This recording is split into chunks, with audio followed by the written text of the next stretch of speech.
आज आप लोग के सामने मधुआ कहानी लेकर आया हूँ जिसका लेखक जयशंकर प्रसाद जी हैं। जयशंकर प्रसाद जी का जन्म सन 1889 ईस्वी में काशी के प्रसिद्ध सुगनी साहू परिवार में हुआ था। जब इनकी उम्र 12 वर्ष की थी तो इनके पिता की मृत्यु हो गई थी। 15 वर्ष की उम्र में इनकी माता का भी निधन हो गया। इस कारण इनकी पढ़ाई में बाधा आई। इन्होंने अपने घर में ही आगे चलकर हिंदू, उर्दू, संस्कृत तथा अंग्रेजी की पढ़ाई की। इतिहास से प्रसाद जी ने को विशेष लगाव रहा। दो पत्नियों के आकस्मिक गुजर जाने के कारण उन्हें तीसरा ब्याह भी रचना पड़ा। इनका निधन नवंबर 1937 ईस्वी में हो गई 1937 ईस्वी में हो गई। कृतियाँ: कामायनी, महाभारत का महत्व, चित्राधार, प्रेम पथिक, झरना, आंसू तथा लहर सभी काव्य है। अजातशत्रु, चंद्रगुप्त, ध्रुव स्वामिनी, विशाख जन्मेज का नागयज्ञ, कामना, एक घूंट तथा स्कंदगुप्त सभी नाटक हैं। तितली, कंकाल तथा इरावती ये उपन्यास हैं। इसके अलावा छाया, प्रतिध्वनि, आकाशदीप तथा इंद्रजाल ये कहानी संग्रह हैं तथा काव्य और कला निबंध संग्रह हैं। प्रसाद जी ने प्रेमचंद के समानांतर कुछ कहानियाँ भी लिखी। मधुआ कहानी में मधुआ नामक एक बच्चे के आ जाने से एक शराबी का जीवन सुधरता सा दिखाई देता है। अब कहानी की तरफ हम लोग आते हैं। आज 7 दिन हो गए, पीने को कौन कहे, छुआ तक नहीं। आज 7वां दिन है सरकार, तुम झूठे हो, अभी तो तुम्हारे कपड़े से महक आ रही है। वह तो कई दिन हुए, 7 दिन से ऊपर कई दिन हुए। अंधेरे में बोतल उड़ने लगा, कपड़े पर गिर जाने से नशा भी न आया। और आपको कहने का क्या कहूँ, सच मानिए 7 दिन, ठीक 7 दिन से एक बूंद भी नहीं। ठाकुर सरदार सिंह हंसने लगे। लखनऊ में लड़का पढ़ता था, ठाकुर साहब भी कभी कभी वहीं आ जाते। उनको कहानी सुनने का चस्का था। खोजने पर यही शराबी मिला। वह रात को, दोपहर में, कभी कभी सवेरे भी आता। अपनी लच्छेदार कहानी सुनाकर ठाकुर साहब को मनोविनोद करता। ठाकुर ने हंसते हुए कहा, तो आज पियोगे ना? ठाकुर ने हंसते हुए कहा, तो आज पियोगे ना? झूठ कैसे कहूँ, आज तो जितना मिलेगा सब पीऊँगा। 7 दिन चबेने पर बिताए हैं। किस लिए? अद्भुत, 7 दिन पेट काट कर आज अच्छा भोजन न करके तुम्हें पीने की सूझी? यह भी सरकार, मौज बहार की एक घड़ी एक लंबे दुखपूर्ण जीवन से अच्छी है। उसकी खुमारी में रूखे दिन काट लिया जा सकता है। अच्छा, आज दिन भर तुमने क्या क्या किया है? मैंने? अच्छा सुनिए। सवेरे कोहरा पड़ता था, मेरे धुआंसे कंबल सा वह भी सूर्य के चारों ओर लिपटा था। हम दोनों मुंह छिपाए पड़े थे। ठाकुर साहब ने हंसकर कहा, अच्छा, तो इस मुंह छिपाने का कोई कारण? 7 दिन से एक बूंद भी गले न उतरी थी। भला मैं कैसे मुंह दिखा सकता था? और जब 12 बजे धूप निकली तो फिर लाचारी थी। उठा, हाथ मुंह धोने में से जो दुख हुआ सरकार, वह क्या कहने की बात है। पास में पैसे बचे थे, चना चबाने से दांत भाग रहे थे, कटकटी लग रही थी। पराठे वाले के यहाँ पहुँचा, धीरे धीरे खाता रहा और अपने को सेंकता भी रहा। फिर गोमती किनारे चला गया। घूमते घूमते अंधेरा हो गया, बूंदें पड़ने लगी। तब कहीं भाग के आपके पास आ गया। अच्छा, जो उस दिन तुमने गड़ेड़िए वाली कहानी सुनाई थी, जिसमें आसिफिदुल्ला ने उसकी लड़की का आंचल भुने हुए भुट्टे के दाने के बदले मोतियों से भर दिया था, वह क्या सच है? सच? अरे वह गरीब लड़की भूख से उसे चबाकर थू-थू करने लगी, रोने लगी। ऐसी निर्दयी दिल लगी बड़े लोग कर ही बैठते हैं। सुना है श्री रामचंद्र ने भी हनुमान जी से ऐसी थी। ठाकुर साहब ठठाकर हंसने लगे, पेट पकड़कर हंसते हंसते लौट गए। सांस बटोरते हुए संभल कर बोले, और बड़प्पन कहते किसे हैं? कंगाल तो कंगाल, गधी लड़की, भला उसने कभी मोती देखे थे? चबाने लगी होती। मैं सच कहता हूँ, आज तक तुमने जितनी कहानियाँ सुनाई, सब में बड़ी टीस थी। शहजादों के दुखड़े, रंग महल की अभागिनी बेगमों के निष्फल प्रेम, करुण तथा और पीड़ा से भरी हुई कहानियाँ ही तुम्हें आती है। पर ऐसी हंसाने वाली कहानी और सुनाओ तो मैं अपने सामने ही बढ़िया शराब पिला सकता हूँ। सरकार, बूढ़ों से सुने हुए वे नवाबी के सोने से दिन, रंग रेलिया दुखियों की दर्द भरी आहें, रंग महलों में घुल घुल कर मरने वाली बेगमें अपने आप सिर में चढ़ चक्कर काटते रहती है। मैं उनकी पीड़ा से रोने लगता हूँ। अमीर कंगाल हो जाते हैं, बड़े बड़ों के घमंड चूर धूल में मिल जाते हैं। तब भी दुनिया बड़ी पागल है। मैं उसके पागलपन को भुलाने के लिए शराब पीने लगता हूँ सरकार, नहीं तो यह बुरी भला कौन अपने गले लगाता। ठाकुर साहब ऊँघने लगते हैं। अंगीठी में कोयला दहक रहा है। शराबी सर्दी से ठिठुरा जा रहा था, वह हाथ सेकने लगा। सहसा नींद से चौंक कर ठाकुर साहब ने कहा, अच्छा जाओ, मुझे नींद लग रही है। वह देखो 1 रुपया पड़ा है, उठा लो, लल्लू को भेजते जाओ। शराबी रुपया उठाकर धीरे से खिसका। लल्लू था ठाकुर साहब का जमादार। उसे खोजते हुए जब वह फाटक पर की बगल वाली कोठरी के पास पहुंचा, तो सुकुमार कंठ से सिसकने का शब्द सुनाई पड़ा। वह खड़ा होकर सुनने लगा। तो सुअर रोता क्यों है? कुंवर साहब ने 2 ही लाते लगाए, कुछ गोली तो नहीं मार दी? कर्कश स्वर से लल्लू बोल रहा था, किंतु उत्तर में सिसकियों के साथ एकाध हिचकी ही सुनाई पड़ जाती थी। अब और भी कठोरता से लल्लू ने कहा, मधुआ, जा सो रह, नखरा ना कर, जा सो जा, नखरा ना कर, नहीं तो उठूंगा और खाल उधेड़ दूंगा, समझा ना? शराबी चुपचाप सुन रहा था। बालक की सिसकी और बढ़ने लगी। फिर उसे सुनाई पड़ा, ले अब भागता है कि नहीं? क्यों मार खाने पर तुला है? भयभीत बालक बाहर चला आ रहा था। शराबी ने उसके छोटे से सुंदर गोरे मुंह को देखा। आंसू की बूंदें ढुलक रही थी। बड़े दुलार से उसका मुंह पोंछते हुए उसे लेकर वह फाटक के बाहर चला गया। 10 बज रहे थे। कड़ाके की सर्दी थी। दोनों चुपचाप चलने लगे। शराबी की मौन सहानुभूति को उस छोटे से सरल हृदय ने स्वीकार कर लिया। वह चुप हो गया।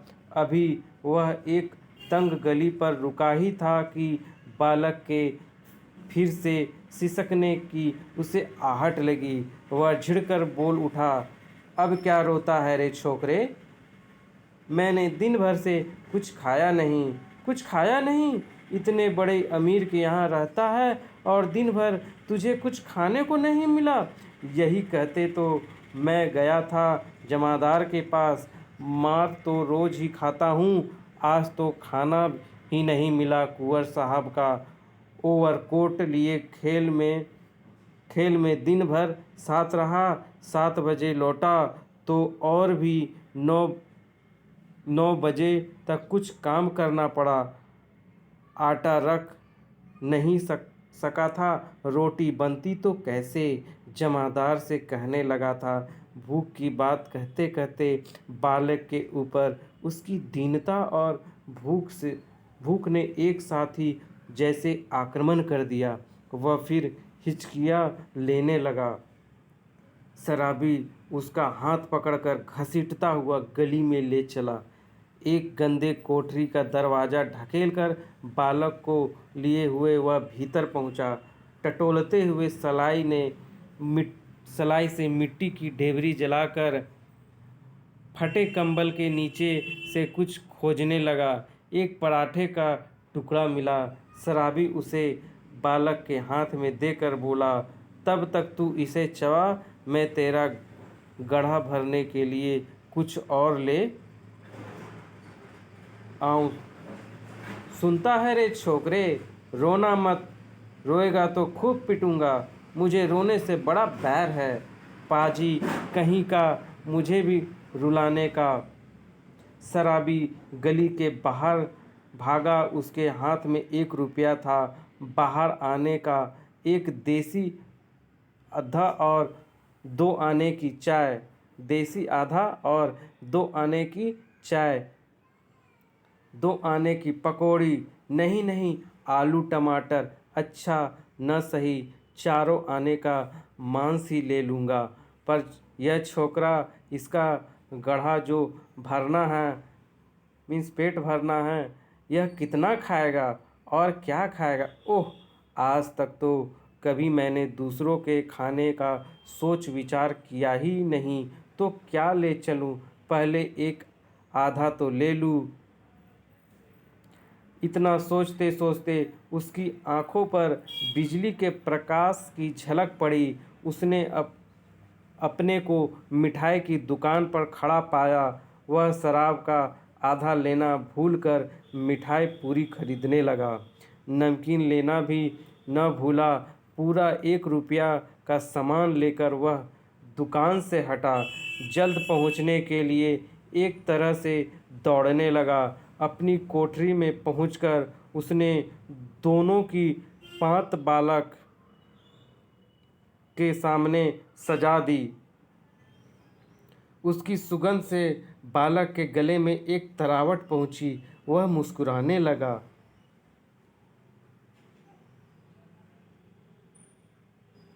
शराबी ने मिट्टी की गगरी से पानी उड़ेलते हुए कहा, नटखट कहीं का, हंसता है? सीधी बात नाक में पहुंची न?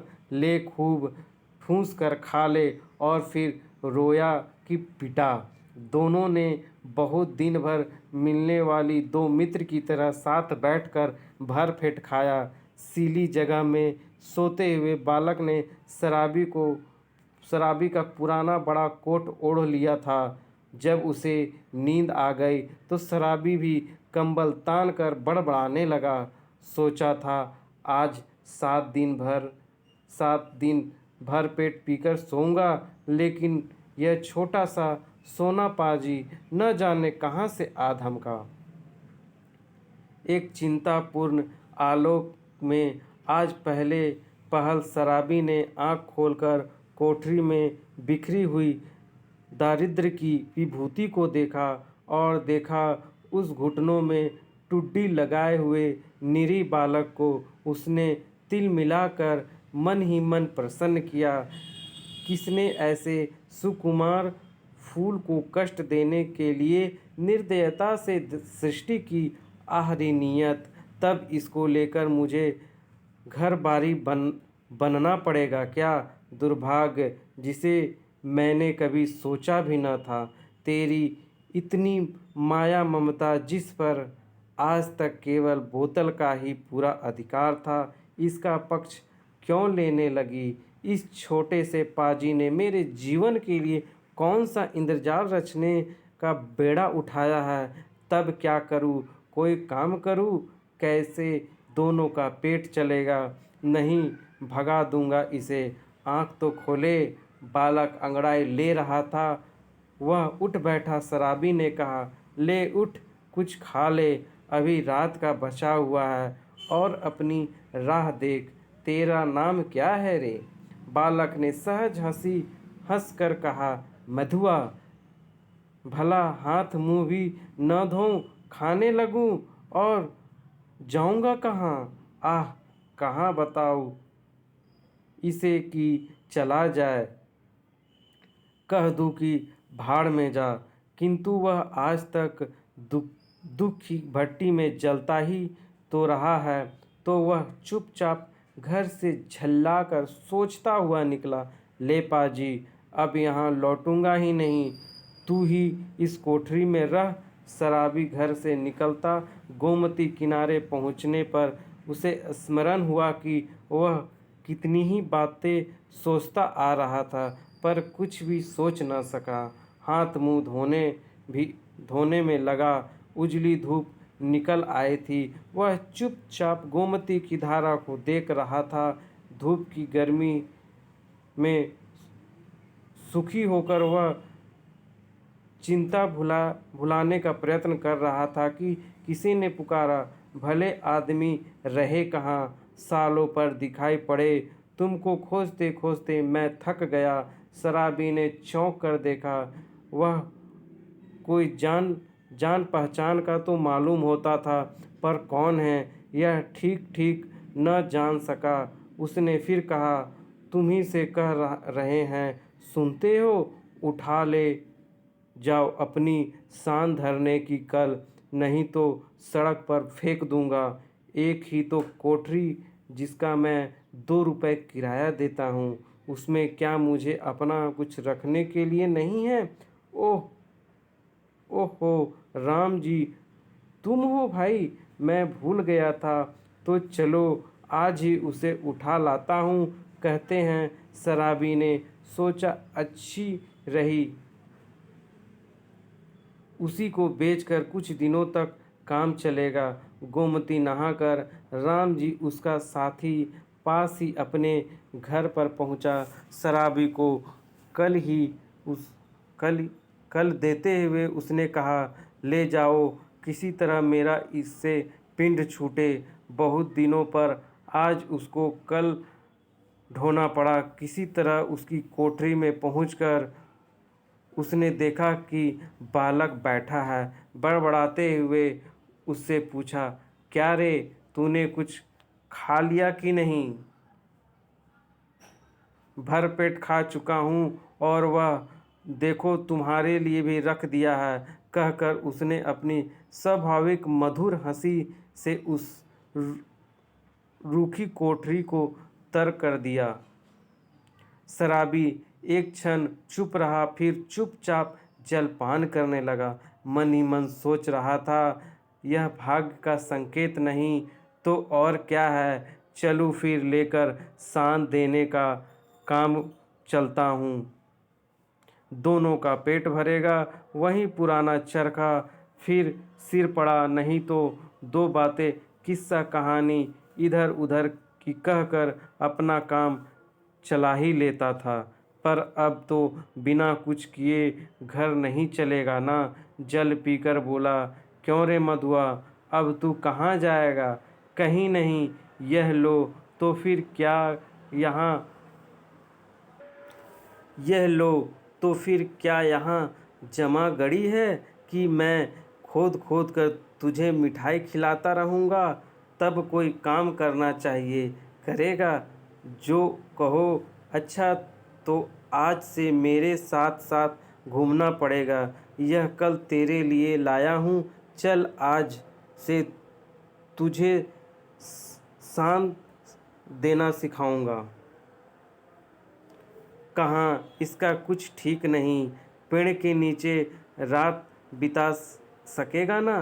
कहीं कहीं भी रह सकूँगा, पर उस ठाकुर की नौकरी न कर सकूँगा। शराबी ने एक बार स्थिर दृष्टि से उसे देखा। बालक की आंखें दृढ़ निश्चय की सौगंध खा रही थी। शराबी ने मन ही मन कहा, बैठे बैठाए यह हत्या कहाँ से लगी? अब तो शराब न पीने की मुझे भी सौगंध लेनी पड़ेगी। वह साथ ले जाने वाली वस्तुओं को बटोरने लगा। एक गट्ठर का और दूसरा कल का, दो बोझ हुए। शराबी ने पूछा, तू किसे उठाएगा? जिसे कहो। अच्छा, तेरा बाप जो मुझको पकड़े तो कोई नहीं पकड़ेगा। चलो भी, मेरे बाप कभी मर गए। शराबी आश्चर्य से उसका मुंह देखता हुआ कल उठाकर खड़ा हो गया। बालक ने गठरी लादी, दोनों कोठरी छोड़कर चल पड़े। ये कहानी यहाँ समाप्त हो गई। धन्यवाद।